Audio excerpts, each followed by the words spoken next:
Okay, so now we know how to bend and how to twist. Right now we're going to go ahead and one more tool. We're going to learn how to bulge. Okay, a lot of times you have your object and you've created it. You wish it was a little fatter, or a little skinnier, a little more concave, right? Or convex. So it's really hard to go in and start selecting all these points and try to move them around, right?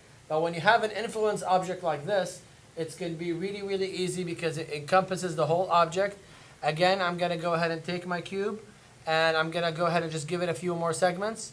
So I can do a little bit more segments in Y, X, maybe a little bit of Z.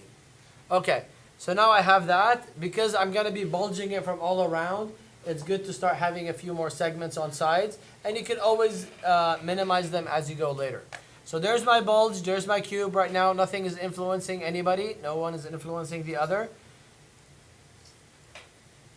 But the moment I take the part that I want to bulge and I actually go ahead and take the bulge as a child and parent it to the cube. So I'll just drag it. Now it's a child, parented. So I can go ahead and use the strength. So actually I can go ahead and bulge it. You guys see that? Or I can go ahead and convex it or concave it. You guys see that? So that might take you a lot of work. Not really a lot, but a little bit of few manipulation to actually move and take the points and move, push them to kind of get something like that, where here you can do it in 1 second, right? So you can easily push things in, push things out. Again, the same thing, you have a little icon there, so you can push it out, push it in, boom, boom, boom, boom, boom, boom.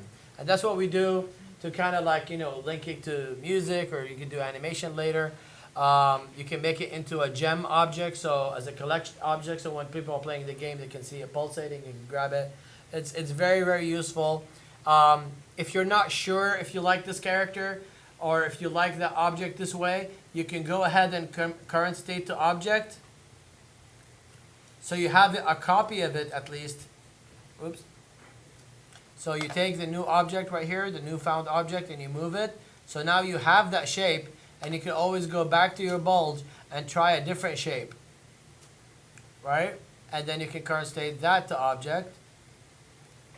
Now you have a different shape. So you can keep going with your shapes if you're not sure how you want it, because this one maintains history. So the idea behind it is that you really start to get your table, you know, your table legs or your chair legs, if you wanted them. All the people ask me how to get them concave. Now you know how to do it. So that's how you get it. And once you like it, let's say you want to add a twist to it, you can go ahead and save it. Let's say I'll add that, current state to object. I can take that, push it there. Not that, the main new shape there. And now let's say I want to add a twist to that, or want to do anything to that, I can go ahead and add a twist attribute like we just learned about it. You can come in and add a twist, put that in there, add that to the cube, and then go ahead and increase the angle. So now you can twist as you have it convex. Okay, so I'll go ahead and do that again so you guys can take notes.